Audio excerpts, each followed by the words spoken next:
Good morning. This is Father Stephen Kelly from St. John's Church in Detroit, and we're continuing our series of daily morning meditations where we generally look at one or another of the lessons that are assigned for morning or evening prayer, what is known as the Daily Office Lectionary. Today for Saturday, we're here at my house on my front porch. I thought we'd go ahead and take a look at the lesson that's assigned for morning prayer, the first lesson from the book of Deuteronomy, and as a matter of fact, it's the very end of it, chapter number 34. And Moses went up from the plains of Moab unto the mountain of Nebo, to the top of Pisgah that is over against Jericho. And the Lord showed him all the land of Gilead unto Dan, and all Naphtali, and the land of Ephraim and Manasseh, and all the land of Judah unto the utmost sea, and the south and the plain of the valley of Jericho, and the city of palm trees unto Zoar. And the Lord said unto him, This is the land which I swear unto Abraham, unto Isaac, and unto Jacob, saying, I will give it unto thy seed. I have caused thee to see it with thine eyes, but thou shalt not go over thither. So Moses, the servant of the Lord, died there in the land of Moab, according to the word of the Lord. And he buried him in the valley of the land of Moab, over against Beth Peor, but no man knoweth of his sepulchre unto this day. And Moses was 120 years old when he died. His eye was not dim, nor his natural face abated. And the children of Israel wept for Moses in the plains of Moab 30 days. So the days of weeping and mourning for Moses were ended.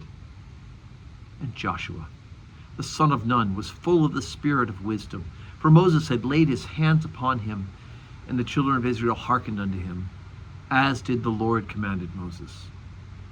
And there arose not a prophet in Israel like unto Moses since, whom the Lord knew face to face.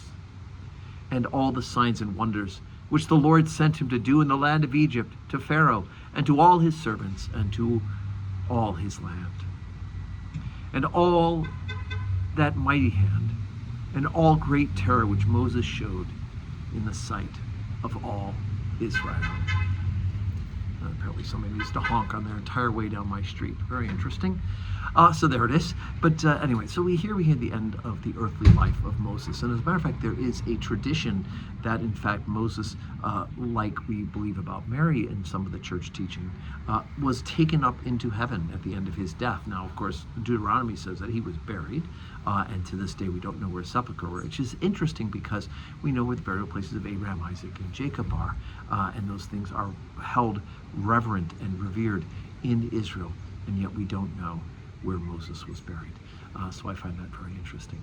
But again, what is interesting is that Moses was not able to enter the promised land. He had outlived those of the original generation who had been unfaithful, but because he was supposed to just bring water from the rock and instead made a show of it and hit the rock with his staff several times, God said, you know what? You're not going to be in the promised land either. And for us, it sounds like a great penalty, but for Moses, he accepted that fate, and as God had told him. So very interesting. So today is Saturday. We don't have public worship today at St. John's Church, but we are getting ready for worship tomorrow at St. John's, right? We have 7:30 morning prayer, 8 o'clock Holy Communion, 10 o'clock Holy Communion, and then 5:30 evening prayer with the opportunity to receive communion. So I hope you will join us for worship if you're in the Metro Detroit area. And may God grant us all a Saturday that's full of blessings.